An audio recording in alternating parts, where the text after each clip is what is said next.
I'm not saying you have to go out and buy one of these, but I'm sure a lot of you have one lying around. I don't want to reveal too much about my age, but I remember using this when I was a kid. And this really is a camera that I think everyone should try at least once. Again, if you have one lying around. What makes it so special? Well, first of all, it's the form factor.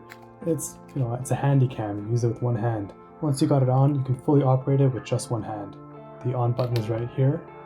It'll turn itself on, and once you're in, it'll give you this nice little nifty warning that the lens cover might be closed. How do you take off the lens cover? Turns out there's actually a switch right at the bottom here. So you just click that open, and now the lens is here. So what's really cool about this is just how much it zooms. So this is its normal field of view, but you can really zoom in.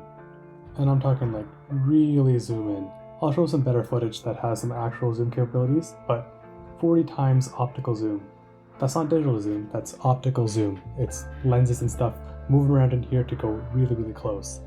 The reason that I think everyone should try one of these is because it's just a different experience when compared to shooting, on your phone or with the DSLR or with the mirrorless camera. The form factor really just makes you see life differently. And I know that sounds really pretentious, but you just view stuff differently when you have a different device in your hands. The devices we use kind of shape us the same way that we shape the devices that we build. The only downside is that this is pretty old tech, so there's no actual SD card. It's something called a memory stick, which again you'd have to specially buy. You can find them on Amazon, but they're not going to work with your standard SD cards. The good news is that if you want to offload the footage with the USB cable, you can do it with a micro USB.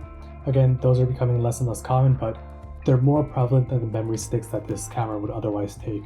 Something else cool about this is that it has 30 gigabytes of internal storage, which for the 720p files that this camera records is enough to store like 20 hours of footage, which is like totally more than enough. I'm kind of rambling at this point, so I'm going to end it by saying the footage you get from this camera is just going to be unique. It's not going to be super crazy high resolution, but it just looks different, which in today's day and age is a benefit in and of itself.